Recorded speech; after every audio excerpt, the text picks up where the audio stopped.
did not stop losing. They did not stop winning. In fact, they have not lost a single game throughout this bracket, and it is all in the name of vengeance to take down that Steve. That Steve is Jake, sitting in grand finals, and in order to complete their quest for vengeance, they're gonna have to take down Trey 5. Welcome to Losers Final here at Get Clipped number 10. Trey 5 got lost to Jake as well by a score of 3-1, but that's quite the winning streak that Trey 5 is gonna have to break if they want their revenge. Yeah, both of them definitely got a bone to pick with Jake a little bit.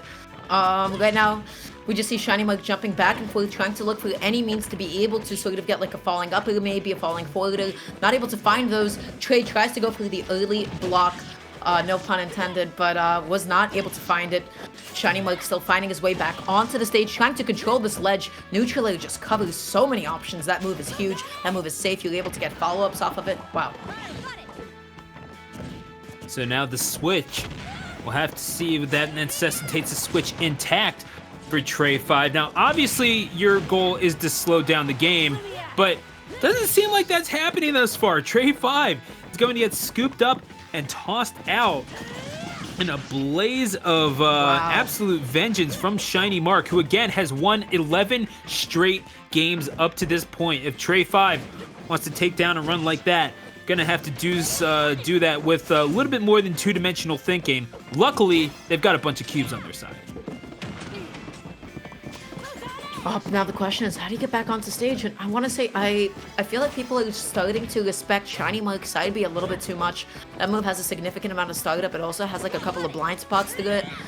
Sometimes all you gotta do is just throw a hitbox out there and hope for the best. Trey has been just prioritizing getting resources in that position instead of challenging it or contesting it. Not really sure what Steve in particular would throw out, but you don't want to be letting him get back onto the stage like that. Able to throw out the side B. Steve somehow still falling out of it because of the minecart. Not really sure what happened with that interaction. I mean, what else is there to know? You're getting knocked around like a piñata, but the good thing is that you were able to build up a pretty significant lead, a little bit of extra credit there, just a little bit, 110%, not bad, triple digits, but yeah, not exactly the sort of Trey that Trey 5 wanted, but it's something that they're just gonna have to deal with. And I mean, how do you establish yourself if you're getting circled by this duo of swordsmen, and all you've got is a pickaxe and a running jab? You gotta be able to get yourself in somehow, but yeah, these two are simply not allowing it. ShinyMark putting on a clinic in the face of Trey 5. Tries to go for some down tilts there. That down tilt was not able to sink past the ledge. This is tough. You know, Trey has not been able to get much started. Every single hit has just been kind of like a one-off to reset the situation. Double jumps and side Bs back onto the stage. This time, though, we see Trey capitalizing off all of that end lag, which is exactly what you got to be doing against that move. Now we have Trey just holding down the stage, not respecting that move once again, able to get the down tilt. Really, like, that spacing was so tight, too, you know? They're working through this, still not quite able to establish a full-on rhythm, and Trey 5 again is gonna miss with the fishing line, and that's not the sort of opportunity that you want to be giving someone that has as good an initial dash as Pyra, again, the blonde one. Mythra? Yeah. Mythra, yeah. I'm taking your word for it here, and yeah, gonna mine just a little bit, gets a diamond out of it, and they're gonna make themselves a little bit of a weapon. And what else can you do at this point but swing away? You have no other opportunity to do it. Tries to go for the cheeky footstool setup, is able to still close that out. I believe that was the back hit of down air. You know, that is, I love how quickly Pyra players have implemented side B footstools. You know, they saw that like, wait a second, I can't swing. I should only be able to go for defensive options, but nope, they just go for the footstool setups. And you know what? ShinyMark put himself in such a good position. Trey 5 was terrified, just threw out a directional air dodge just to be able to land or get out of that situation because it's uncomfortable. It feels bad. You just want to press that L button. You want to press one of those shoulder buttons, and got punished for it. You know, ShinyMark understood that he wouldn't be able to set up the tech chase, but at least he could just wait. You could set yourself up, you could footstool, and you could just wait and see what the opponent does. And now, as we're looking through this is 12 straight wins for ShinyMark, all in the name of getting to grand finals. Trey 5 has to be confounded just a little bit, and the person that sent both of these individuals into losers bracket, Jake, is sitting in grands, waiting and looking at this. I mean, it's got to be rough, right? If you're Trey 5, you're just trying to get a little bit of confidence back. What is it that you're looking for from Trey 5 in order to get a little bit of momentum in their corner? We saw a couple of punishes on side B. I want to see bigger punishes on side B. I want to be able to see, really dominant edge guards, because that is the objectively one game state, the one part of this game that Mythra and Pyra both struggle in, and it is getting back onto the stage. Side B, although it looks huge, although it looks as menacing as Octaslash, actually leaves her quite vulnerable. So you have to be able to get under it. You can even get over it. You can try to whiff punish it because it has so much end lag as well, or just sort of let it hit your shield. So Trey 5 could try to be baiting that out a little bit more, or really forcing low recoveries. Whatever it really takes to be able to attain stage control. But honestly, easier said than done. That is no easy feat in the slightest. Well, I mean, Pyra was just able to cover so much space upon that landing, able to fall back and catch Steve. It's a pretty slow move, all things considered, that down air, but it covers so much space. I mean, it's 17 frames. It's the slowest aerial they have, but still able to send up like that. That's a neat little luxury to have, especially when you're in the position that ShinyMark is, where Trey 5 is going to need to handle a response here at Pokemon Stadium and actually give one for themselves, as they're going to give themselves a little bit of an ironclad insurance policy with that pickaxe. Better to mine more materials with, but then again, gotta go with what you've got sometimes. As ShinyMark is just going to toss him off of the ledge, and Trey 5, bad angle on the recovery, a disastrous start for them. Yeah, that's tragic, so they just have to be able to shake this one off, just cut the bleeding as soon as possible. Side B is such a good way to initiate against Steve as well. Just calls out those blocks, just stops him in his tracks. Still gonna be hit by that command card. We see Trey start to commit. Oh no. Oh, man. Not the 2 for 2. This is not his game. Not this like way, this. Trey. Oh, man. Here we go. Okay, 59%. ShinyMark might just be looking to play with their head a little bit. Plant the seed of doubt and let it grow into a tree of woe. This is Trey 5, however, able to throw them off of the stage, able to connect. And it's a stock. It's better than nothing. I mean, listen, this is a deficit. It's not a great one, but it's also not the worst that I've ever seen. So is this doable for Steve?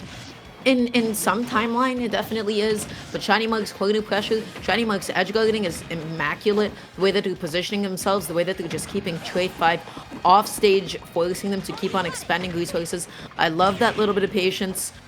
Oh boy. They try to go for down into a footstool setup. That was a little bit cheeky. That was definitely extremely cheeky of them.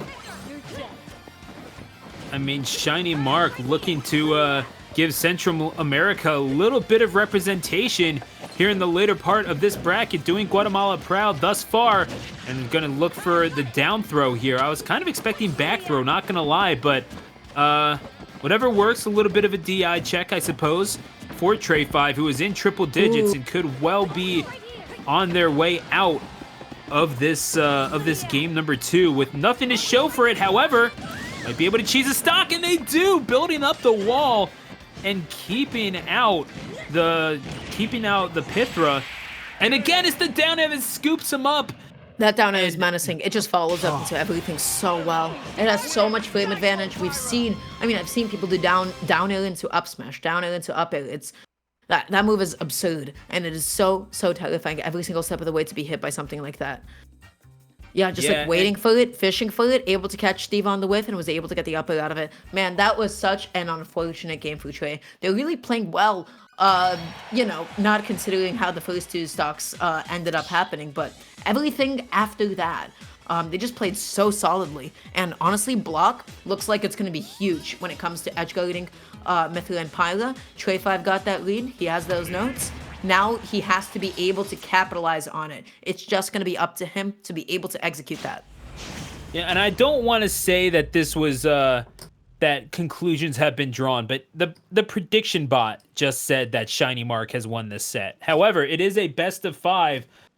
Be careful what you wish for, prediction bot. That is a that you don't want to jinx anyone. And if ShinyMark does in fact drop this thing, it might just be your fault. I am talking to a robot. Anyway, Pokemon Stadium, game number 3, Trey 5. If they want to prove Fate wrong, and indeed, that's going to have to be what they'll have to do. I mean, they need to keep these two out, and they just have not found a way to do that thus far. Yeah, absolutely. And honestly, a huge part of me just wants to see ShinyMark win this game, just to see that undefeated loser is going to move. They don't even drop a single game. I think it'd be legendary. I think it'd be so sick right now. But right now, speaking of sick, ShinyMark has just been keeping Trey 5 in the corner, just pressuring him and making him so uncomfortable. But Trey 5, an excellent call out on that jump. This time getting a grab, getting a bit of stage control, and there it is. Oh. But that secondary boost actually able to help her back up. Interesting.